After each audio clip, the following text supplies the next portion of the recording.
quedará en la historia de la República Dominicana, por supuesto. Mira, la motivación fundamental de invitarte a compartir con nosotros en el día de hoy ha sido la de desglosar el tema de los derechos fundamentales y los derechos civiles consignados en la Constitución de la República Dominicana, porque todos sabemos que una cosa son los derechos civiles y otra cosa son los derechos fundamentales, que no necesariamente los derechos civiles son derechos fundamentales. Y nos gustaría que de alguna manera tú nos expliques este tema que bien esbozaste en una emisora muy famosa de la República Dominicana y en un programa por demás también famoso. Así que vamos a ver en qué consisten los derechos fundamentales en contraposición con los derechos civiles. No, mira, es muy importante aclarar también la conceptualización que tú acabas de hacer, que es lo que quiero hacer precisamente para darle continuidad a eso, a lo que voy a hablar aquí y lo que estaré hablando en otro programa, para coordinarlos y no se haya una confusión. No, es de los derechos de ciudadanía y los derechos fundamentales, porque los derechos civiles y de ciudadanía son complementarios a los derechos fundamentales. Perfecto. Porque son la adquisición misma, los derechos civiles, de la persona, son goce y disfrute de la persona jurídica, en este caso de los seres humanos. Entonces, si tú lo dices así, puede confundir, y los abogados y la gente te sale en las redes o cualquier cosa con una situación, porque en esto yo estoy muy de acuerdo con el expresidente de la República, Leonel Fernández, cuando él dijo que los dominicanos no sabemos conceptualizar y se lo quisieron comer hasta porque no entendemos cuando vamos a hablar conceptos y racionalizar. Sí. Los Homo sapiens, todos sin excepciones, somos seres intelectuales, porque somos los únicos que tenemos intelecto, que tenemos una mente para razonar.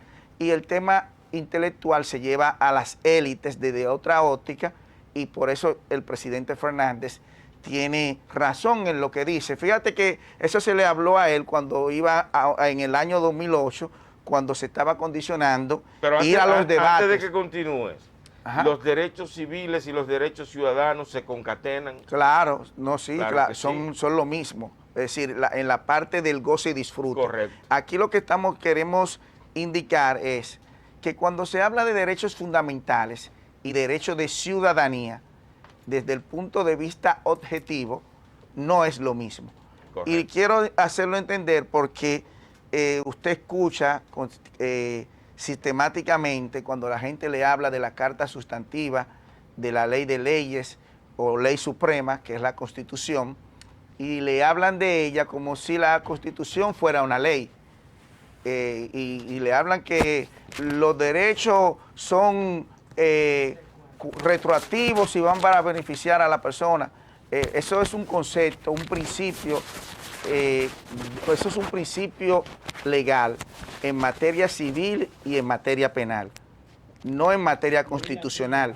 Por Correcto. Lo siguiente, porque la Constitución no es una ley. Claro que no. Entonces, como la Constitución no es una ley, la Constitución es sí, y lo voy a leer textualmente para que lo entendamos, y es lo que quiero hacer aquí con ustedes. Miren, la Constitución de la República Dominicana vigente, que es la Constitución del 27 de octubre del 2024, que es la que tenemos en la actualidad, tiene 277 artículos y está dividida en 15 títulos, no en 15 capítulos, que son cosas completamente diferentes. Entonces, esos 15 títulos, si pudiéramos segmentar el cuerpo constitucional como una persona, la cabeza es el título primero y los pies son el título número 15, que son de las disposiciones finales de la Constitución. Pero ¿cómo reza ese primer título? Oigan bien a los que nos escuchan y nos ven. De la nación, coma, del Estado, coma, y lo quiero hacer así mismo para que podamos entender, de su gobierno y de sus principios fundamentales, artículo 1 al 36. los derechos fundamentales son del artículo 37, título 2, al 75 inclusive. ¿Y cómo reza el artículo número 1? Para usted entender toda la Constitución y todo lo que tiene que ver con las leyes en la República Dominicana, si usted no entendió el artículo 1, no va a entender absolutamente ningún otro. Y oigan cómo dice el título número 1, el artículo 1. Organización del Estado. El pueblo dominicano, repito, organización del Estado, el pueblo dominicano constituye una nación organizada en Estado libre e independiente con el nombre de República Dominicana. Ya ustedes saben quién es, ¿verdad? Cómo está organizado el Estado. El pueblo dominicano, el pueblo, todos nosotros somos el Estado. Todos nosotros somos el Estado. Y entonces, para seguir ahí, no voy a hablar del número 2, ni del número 3, ni del número 4, ni del número 5, pero sí del número 6, que es de donde vamos a desprender esta conversación. Artículo 6, supremacía de la Constitución. Entiendan esto bien aquí. Toda persona y los órganos que ejercen potestades públicas están sujetos a la Constitución, norma suprema y fundamento del ordenamiento jurídico del Estado. Son nulos de pleno derecho toda ley, decreto, resolución, reglamento o acto contrario a esta Constitución. Ya usted ve que ella misma le está diciendo que ella no es una ley. No, claro que no es una ley. No, pero es que yo lo que quiero, pero sí, aunque no es que claro, eso no lo tiene el 95% de la ciudadanía, claro. No es que no lo entienden, que no lo tienen claro. Tú dices claro, pero sí, el 95% de la ciudadanía no es una ley. Bueno, eso es importante. Sí, antes de continuar, vamos a darle la bienvenida a César Sánchez. Buenas tardes, Valellaga. Buenas tardes, Evaristi. Evaristi, ¿por qué en el sistema educativo de la República Dominicana no se ha hecho un énfasis serio y real en que los ciudadanos conozcan a fondo la Constitución dominicana? Bueno, mira. O sea, se habla de la Constitución, pero no se profundiza en el conocimiento de la misma. Sí, pero el problema que tenemos ahí, César, es el siguiente, y Ramón, es que se da, mira, actualmente en las escuelas dan moral y cívica. Actualmente en las escuelas, en los colegios, se habla de la Constitución, que debe hacerse un reforzamiento y todo eso, eso es verdad. Sí. Eso es otra cosa. Pero si tú le preguntas a gente con maestría y con cosas que no saben de lo que están hablando, entonces si tú me estás hablando de un porcentaje importante de gente que son profesionales, que no saben ni dónde están parados, entonces nosotros no podemos hacer discusiones bizantinas, que si esto se está haciendo por aquí, allí o aquí. Es como que yo viniera aquí a hablar ahora y yo tenga que explicarle qué son las escuelas del derecho, qué es la ciencia, porque esto es un programa, esto es una entrevista. Sí, todo el que nos está viendo, nosotros suponemos que tiene que saber esto. Si para nosotros no podemos inventarnos las cosas.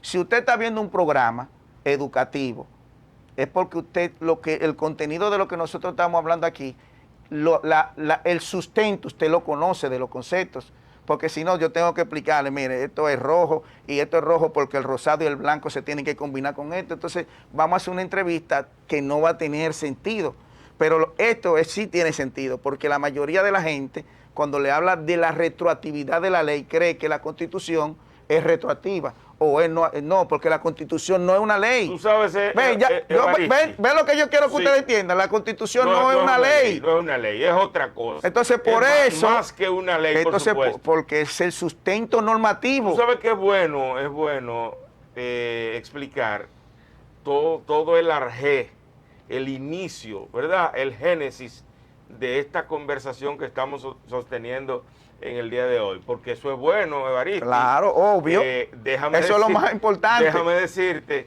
que me llamó la atención porque vi en un medio de comunicación que decía que el abogado Evaristo Jiménez planteaba que Danilo Medina con esta Constitución tenía la capacidad y la posibilidad de optar por la presidencia de la República, aun cuando sabemos que en una reforma constitucional el presidente Luis Abinader se planteó no aspirar jamás. Porque no puede. ¿Verdad? Claro, pues de hecho no podía con la anterior. Ni nunca más, Entonces, ni aunque se modifiquen siempre. Mañana el Congreso borra eso y se vuelve a convertir. Pero entonces ¿por qué Danilo Medina, discúlpame César, sí, de acuerdo a esa publicación, que sería bueno que tú le aclares, sí tiene la posibilidad de presentarse? Lo primero es que por eso hablo de los derechos de ciudadanía. Y los derechos de ciudadanía, que es el artículo 22, en el numeral 1 dice que las personas adquieren primero la ciudadanía a partir de los 18 años de edad. Sí, por eso el goce y disfrute de los derechos fundamentales no son necesariamente adquiridos a partir de ser ciudadano. Porque yo adquiero la vida, artículo 37, y no soy ciudadano. Entonces, por eso no es lo mismo. No ¿Entiendes? Por eso no es lo correcto. mismo. Sí, por eso, si esos derechos, el derecho de ciudadanía, en principio, por eso está antes del artículo 37. Enfatízalo, por favor, para que el público común que nos está escuchando pueda entender esa diferencia entre el derecho fundamental y el derecho ciudadano, a sabiendas de que el ciudadano o la ciudadanía se adquiere en la República Dominicana de manera constitucional a los 18 años de edad. Y en cada estado tiene casi la misma regla. Por eso te digo, ese artículo está en los principios fundamentales. Está antes de los derechos fundamentales. Porque el goce y disfrute de ciudadanía tiene una cuestión previa, que tú tienes que llegar a tener 18 años en adelante para disfrutar plenamente de todos los derechos, de todo el goce y disfrute de los derechos. Sí. Por eso no está en el artículo 37 y siguientes los derechos de ciudadanía, porque no son un derecho fundamental. Pudieran ser más que un derecho fundamental, pudieran serlo, pero no lo son en esencia. Entonces, por eso no es lo mismo. Entonces, ¿qué sucede? Como los derechos de ciudadanía se adquieren a partir de los 18 años y la Constitución y ese artículo 22 te dice que tú en el numeral 1 tienes derecho a elegir y ser elegibles. Es decir, por eso lo tiene en plural, que tú tienes derecho a elegir, que es, ¿en qué término es elegir? Cuando tú votas. No, que no es plural. Bueno, tú tienes derecho como ciudadano, singular. Tu voto es singular. Exacto. Y a ser elegibles, porque todos los que tienen de 18 años en adelante pueden ser elegibles con condiciones. Por ejemplo, para ser regidor, tú de que adquieres de los 18 años, tienes derecho a elegir y ser elegible. Si es a regidor o vocal. Ahora, si es alcalde a los 25 años y diputado a los 25 años, pero espérate, y ministro a los 25, y presidente a los 30. A partir de esas edades se adquiere la condición para poder aspirar a esos otros cargos, y entonces a partir de los 30 años todos los ciudadanos tienen derecho a elegir y ser elegibles al puesto máximo del Estado. Es correcto. Entonces, ve que no es lo mismo. Entonces, ¿qué sucede con eso? Pero vamos, explícame lo de Danilo. Por eso estoy explicando la base. Vamos a resumir esa parte. Por eso para llegar a eso ya ahora voy a llegar allá. Sí. Eso era lo que estaba haciendo. Entonces, ¿qué sucede?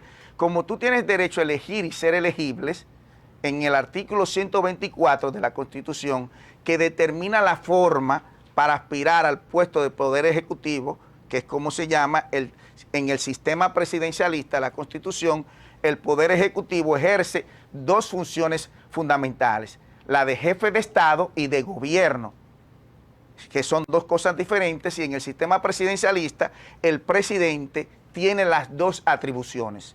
Entonces, ¿qué dice la Constitución en el 124? En la actual Constitución, que es la misma del 2015, que el presidente de la República tiene derecho a elegir, a ser elegido, después que es presidente, tiene derecho a una repostulación. Sí.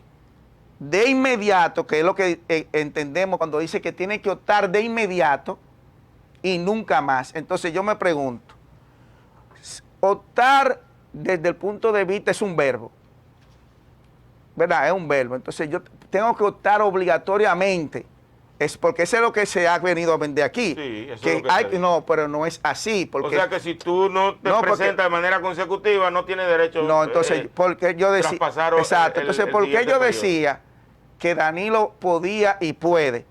Porque Danilo fue elegido con la Constitución del 2010, que no permitía ser reelecto de inmediato. Sí. Entonces, él solamente fue presidente por un periodo. Entonces, si vemos lo que es la Constitución, si partimos de que la Constitución del 2002, ya yo le dije que la Constitución no es una ley, Claro. que la Constitución no se puede invocar lo de la retroactividad, porque si vemos, entonces, en el 2002, a Hipólito Mejía y a Leonel Fernández y a Joaquín Balaguer y a Salvador Jorge Blanco y a Juan Bosch, porque recuérdese que en derecho es iguales. Entonces, los únicos que habían sido elegidos presidentes son todos esos presidentes que yo te estoy diciendo que estaban vivos. Entre ellos hay una igualdad y todos tienen el mismo derecho en ese sentido. Entonces, en la Constitución de 1966 era indefinidamente poder aspirar a la máxima posición del Estado. A partir de 1994 pusimos una limitación de que había que esperar 4 años para poder aspirar. ¿Quiénes fueron los presidentes que fueron presidentes a partir de ese momento? El doctor Joaquín Balaguer, que gozó de ser presidente por 2 años, posteriormente el presidente Leonel Fernández, y en el año 2000, Hipólito Mejía. ¿Leonel aspiró en el año 2000? No. ¿Aspiró? Lo tenía... No, aspiró. No, aspiró Danilo. No. Sí, aspiró Danilo, pero Danilo no era presidente, nunca había sido presidente. Aspiró Leonel. Y aspiró, volvió en pero el 4. Escúcheme, señores, que esto, por eso es que este programa es importante. Sí, pero eso es lo que estamos aclarando. Pero sí, volvió en el 4. Pero líder, no que Danilo en antes de eso, olvídate del 4, que eso más adelante, yo te estoy diciendo. Hubo un presidente, aparte de Hipólito, que no fue presidente, ni Danilo, que fue presidente, que aspiró a presidente en ese año. En ese proceso. Sí, ¿quién aspiró? ¿Hubo un presidente que aspiró? Ningún expresidente. Sí, aspiró Joaquín Balaguer. Tú ves que ustedes, eso es lo que yo quiero. Sí, entonces, ¿por qué aspiró Balaguer? Ve, señores, entonces yo le estoy diciendo, miren, por eso yo no quiero que me interrumpan mucho, para que puedan entender. Bueno, pero hay que hacerte la pregunta. Sí, pero entonces se va a ir el tiempo y no vamos a... Sí, recuérdate pero es que ya tú me estás haciendo... Pero que ya tú me derecho. hiciste la pregunta y yo te la estoy contestando. Espérate, Evaristo. Está bien, Tú eres ok, un dime. técnico del derecho. Y este es un programa que lo ven múltiples personas. Entonces sería bueno que lo que se agote aquí sea de conocimiento para todos. Pero eso es lo que estoy tratando de hacer, de ya que por eso le pregunté y ahora ustedes se recordan que sí aspiró Balaguer. Entonces, por eso déjenme terminar la idea. Adelante. Entonces, Balaguer aspiró. Entonces, entre Balaguer y Leonel Fernández y Juan Bosch y Salvador Jorge Blanco, que eran presidentes, de todos ellos, que podían optar todos, porque lo optativo es tú personalmente que lo puedes hacer. El único que quiso optar fue Balaguer. Pero a Balaguer lo eligieron en el año 2000. No, ¿a quién eligieron? A Hipólito. Y Hipólito sacó lo que dice la Constitución que había que sacar. No. ¿Y por qué Hipólito fue presidente? Espérate, entonces, ¿por qué Hipólito fue presidente si obligatoriamente la Constitución dice que el que no saque el 50+1, aunque le falte un voto, no? ¿Y por qué fue? Porque el derecho, no. Oigan cómo es que el derecho debió irse a segunda vuelta, sí, pero se pudo que no hubo segunda vuelta porque...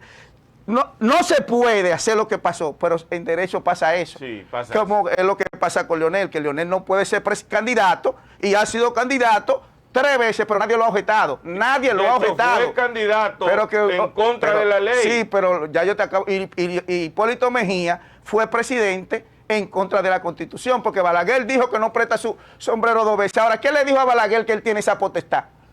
Bueno. Sí, pero eso es lo que yo quiero que entendamos, que el derecho no es 100% como que si se rompe esto, no es así. Evaristi, ¿tiene la Constitución Dominicana actualmente algunos artículos inconstitucionales? Eso lo adhiero al hecho de que precisamente cuando Danilo, cuando se hace el cambio para que Danilo no sea candidato, se pone un inciso donde dice que el presidente de la República de ese momento no podía volver a ser candidato. Exacto. Entonces, tiene algunos artículos importantes, inconstitucionales. La Constitución no puede ser inconstitucional, señores. Ahí volvemos a lo mismo.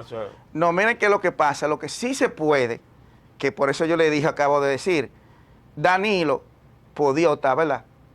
No todo, porque no obligado está. Porque yo le acabo de decir que habían 5 presidentes vivos y el único que optó fue Balaguer, porque no es obligado.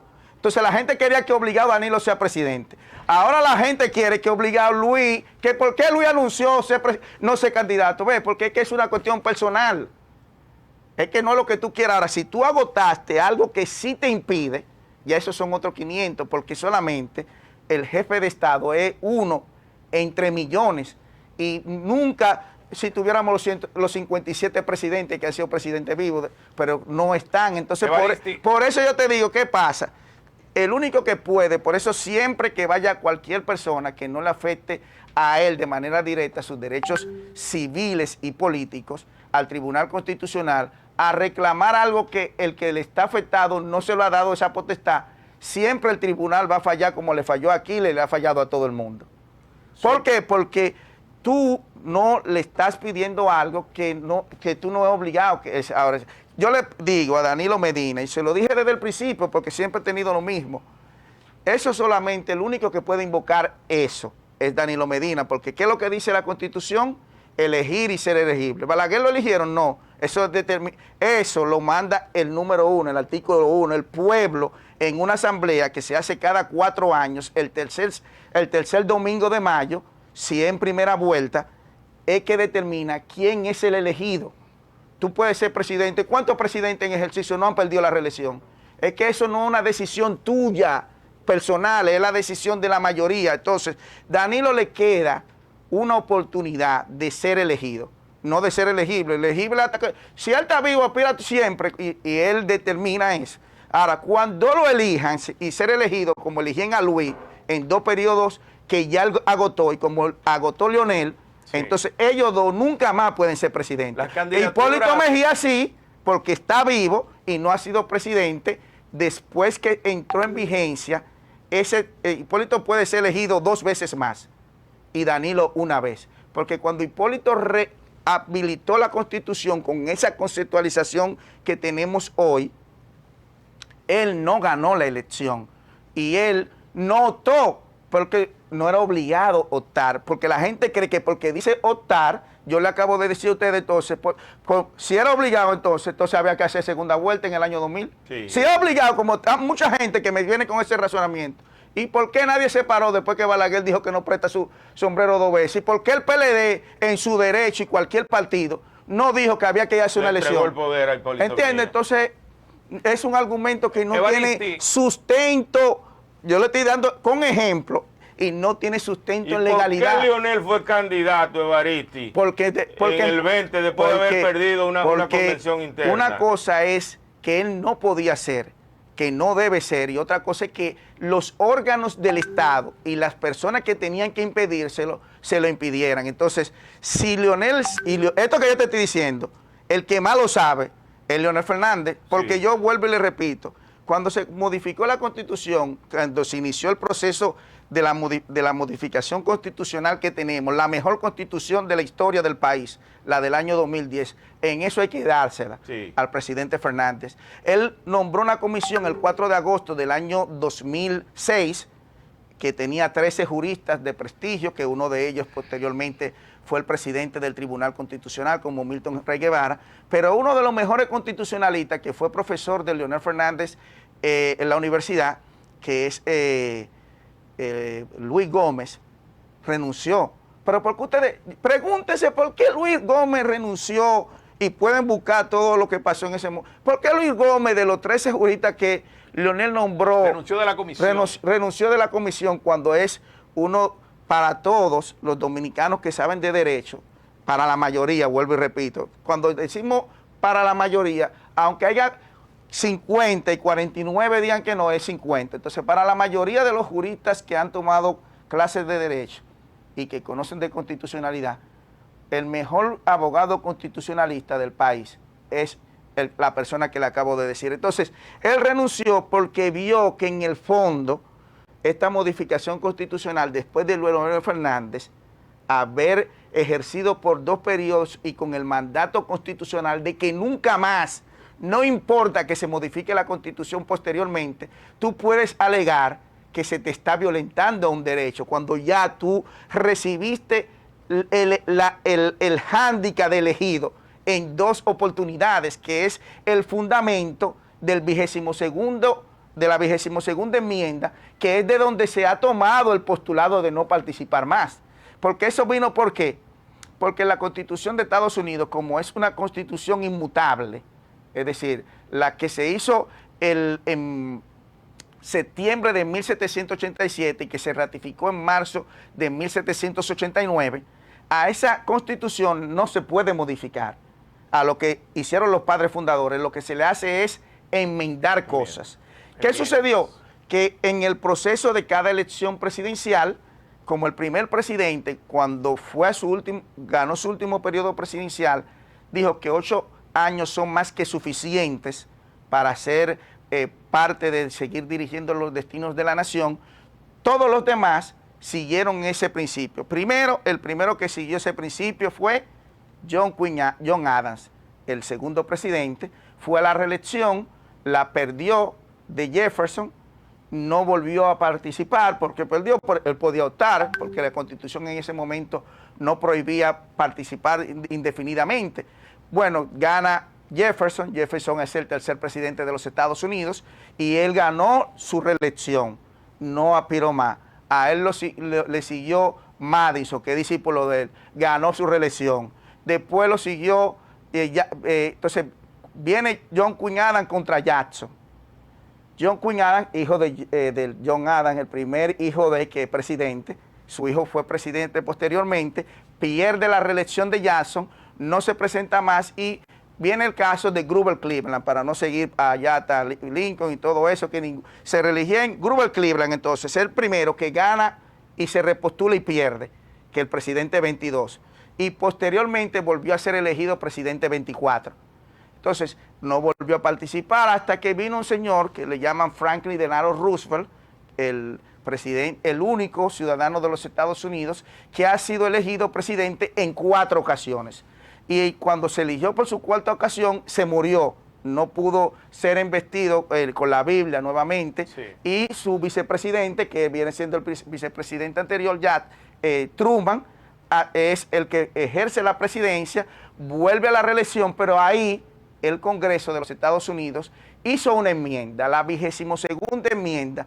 ¿Y por qué en la 22ª enmienda el Congreso de los Estados Unidos no tomó como referencia que Franklin Delano Roosevelt fue 4 veces presidente? ¿Y por qué fueron al principio? Porque el primer presidente fue presidente 2 veces consecutivas y quitaron eso. ¿Ves? Porque es un razonamiento, no un razonamiento porque a tres pendejos nos sentamos en una mesa y eso no ocurrió. Es que si el primer presidente fue presidente en 2 ocasiones y optó no volver más, y el otro optó 4 veces y las 4 veces el pueblo lo eligió, ¿por qué ellos no dijeron, pero mira, cualquier presidente vivo que se quede 4 veces, puede hasta 4 veces y nunca más? ¿Ve? Entonces es un asunto de razonamiento lógico. 22ª enmienda.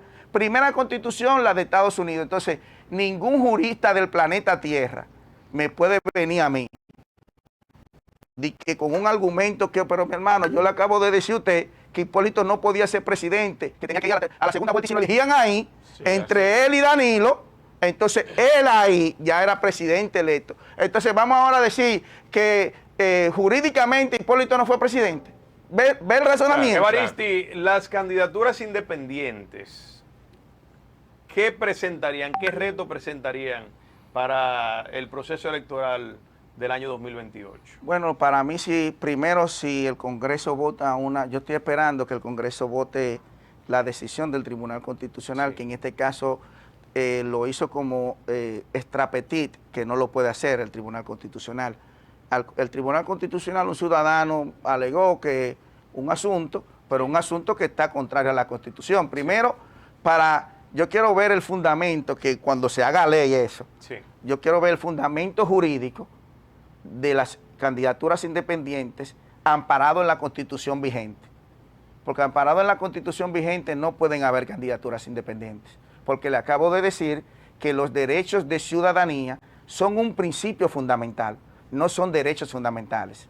Entonces, yo quiero saber cuál es el razonamiento del Tribunal Constitucional, de sus jueces y de todo y del Congreso, que sí es el único que tiene potestad para hacer una ley. Lo primero que sí, el primer argumentico que pudiera tener esa ley, si se hace, lo primero que tiene que cumplir es con el 112, que es una ley, que tiene que ser una ley orgánica, lo primero. Y después yo quiero que esa ley orgánica me la puedan hacer entender que vaya en consonancia con el 226 de la Constitución. De hecho, porque el 226 es que dice que en República Dominicana, para ejercer los derechos civiles y los derechos políticos, es a través de los partidos. Entonces yo quiero que cuando se apruebe eso, yo quiero ver cómo es que los legisladores y el Tribunal Constitucional y el Electoral van a hacer, porque yo quiero esperar. ¿Cómo lo van a aplicar? Porque de que inmediatamente aprueben esa ley,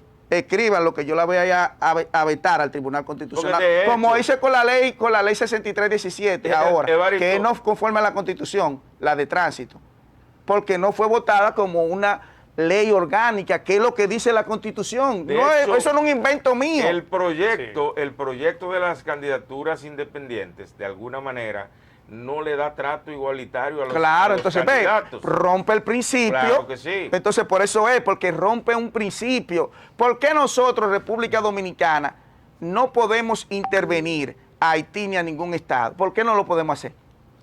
No, que cada estado tiene su porque no, eso no importa, Estados Unidos hace de todo. Sí, pero... No, pero escucha, porque nuestra Constitución en el artículo 3, que acabo de decirte, tiene prohibido eso.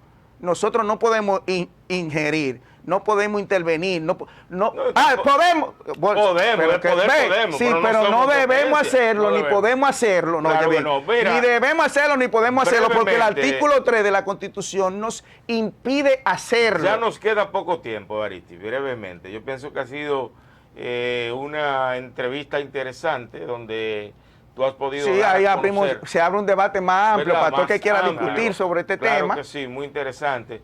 Pero me gustaría, antes de finalizar, que tú nos tocaras el tema de la inmigración haitiana, la situación que vive Haití y la República Dominicana, por supuesto, y esta última reunión del presidente Luis Abinader con el presidente Danilo Medina.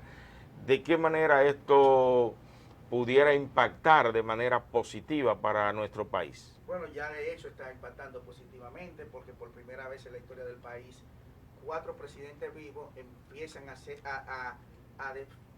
quitar una nublación que tenía el país de contradicciones estúpidas, de discusiones estériles. A ponerse de acuerdo al menos en un tema. Y en muchos nos debemos seguir poniendo en unión, porque eso es lo que manda el sentido común de las sociedades. Y en relación al tema haitiano, lo primero es que Haití no es un pueblo. Etnológicamente no es un pueblo, es una nación, sí es una nación, es un país, el único país de la tierra que yo sepa, y si hay otros más, me gustaría conocerlo porque no lo conozco, que el 80% de su población no tiene los derechos de ciudadanía, es decir, un 20% de ciudadanos gozan y disfrutan de todos los derechos, y el 80% no. Es decir, el 80% de los del pueblo, de las personas, porque, de los haitianos. Del pueblo, de los haitianos, porque el problema de los haitianos es que civilmente no existen. Aunque tengan una bandera, no hay registro civil, porque tú no tienes nombre. Es decir, tú eres apátrida en tu propia tierra. Entonces, eso es un problema muy grave para nosotros. Nosotros somos una especie extraña de estudio, República Dominicana, porque como un país, primero, que fue intervenido por otra nación, que duró 22 años regida por ella, y que nosotros nos separamos y posteriormente duramos 12 años en batalla hasta 1856, que fue la última campaña. A partir de 1857 nunca más hemos tenido un conflicto bélico con Haití, y después de eso le llevamos 757.896 millones de años luz en todos los sentidos. Eso no es explicable racionalmente, científicamente, porque ¿cómo es posible que un país que tengan el mismo territorio, otro haya subyugado a otro por 22 años, y ahora el otro, el que se salió de ese yugo, es la principal potencia del Caribe? Sí. Es el principal país después de Estados Unidos exportador de los mejores peloteros del globo terráqueo. Tiene 2 patrimonios intangibles de la humanidad, el merengue y la bachata, entre otras cosas que si, eso no da para hacer 100 programas. Sí. Eso quiere decir que Haití, yo soy de los que creo que Haití es un país, una nación que hay que ayudarla, que la comunidad internacional tiene que buscar la manera de un fideicomiso, de algo, de hacer un plan marcha para nosotros primero. Eso nos va a ayudar bastante porque la isla como tal es un solo órgano, es como si fuera una gente. Entonces, una isla desértica en el otro lado, destruida en todos los sentidos, es decir, un caos. Eso tenemos que pararlo, tenemos que hacer que el pueblo haitiano se vuelva un pueblo en sentido general para poder ser como nosotros. Pero no es una responsabilidad de la República Dominicana. Sí, pero nosotros somos el país más solidario con ellos y como quiera hay siempre discusiones. Entonces, yo lo que creo que una de las cosas más importantes que tiene que hacer el Estado Dominicano es dominicanizar la frontera. Dominicanizar la frontera es nosotros tener un desarrollo en la frontera que haga que haya... Que cree sea atractivo vivir en la frontera. Que cree las condiciones, sea atractivo o no, es que nosotros como Estado tenemos que crear las condiciones para que un 30% de nuestra población viva en la frontera, sí. Es decir, tener una frontera humana dominicana, porque nosotros perdimos 7.500 kilómetros cuadrados de territorio, sí. Porque poblacionalmente se nos hizo incómodo y tuvimos que ceder esa parte que es del pueblo dominicano, que es de nuestro territorio. ¿Pero por qué lo tuvimos que ceder? Porque dejamos la parte fronteriza que no estaba clara en el tratado de Ryswick, porque eso es lo que yo quiero que en Ryswick, que fue el primer tratado que le dio la posibilidad de que allá, España dijo, miren, en la parte oeste, de ahí para allá, pero en la parte oeste, no dijo ni allí ni aquí, le vamos a ceder, le vamos a reconocer que ustedes tienen un asentamiento de gente a los franceses ahí. Sí. Entonces, ese es un tema, Valdeyaki, lo que dejo ahí, muy importante, y que también, cuando yo vuelva, quiero solamente hablar de ese tema para edificar más en el mismo. Bueno, César. Yo le quiero hacer una pregunta. Evaristi, valoración hasta el momento de la gestión de Farideh Raful en el Ministerio de Interior y Policía. Una gestión que mucha gente le ve luces, mucha gente le ve sombras, una gestión que entiendo yo que en su momento ha sido objeto hasta de campañas en contra. Su valoración personal sobre la gestión de Farideh Raful en el Ministerio Para mí es extraordinaria, porque la gestión no es lo que la bulla de redes sociales ni de comunicadores, lo que Farideh está haciendo que se cumpla la ley. Para eso es que está un funcionario. Sí. Y en República Dominicana, vuelvo y te repito, nosotros atacamos a la gente para que la norma se cumpla. Y cuando la quiera hacer cumplir, la atacamos. Entonces, así no se puede hacer una discusión. Por eso yo entiendo que hasta el momento Farideh ha tenido caídas, sí, ha tenido caídas. Pero cuando medimos la gestión de Farideh, tiene un 90% en favor de gestión de lo que ha venido haciendo y un 10% de cosas que ella misma ha cometido errores de violación de la propia ley, de cosas, pero eso quiere decir que cuando yo la compenso, está 90 días a favor de Farideh. Positiva en sentido general. Muchísimas gracias, de verdad que interesante esta conversación, profunda, porque es una conversación muy apegada al derecho, a las leyes, a la Constitución de la República Dominicana, pero tenemos que hablar más de política contigo. Cuando ustedes me inviten, yo vuelvo a eso, nada más hablar de política. Así es, señores, no se muevan. Gracias a nuestra gente que ha estado con nosotros en las redes sociales como Sin Medias Tintas con Ramón Valdeyaki y César Sánchez, a nuestra gente de El 73, Canal 73 en Televisión Dominicana. Y más adelante, después de la pausa, nosotros vamos a recibir una denuncia sobre una situación de un terreno de la alcaldía correspondiente a un ciudadano dominicano, pero el terreno era parte de la alcaldía del Distrito Nacional, porque este programa tiene que actuar con responsabilidad. No se muevan.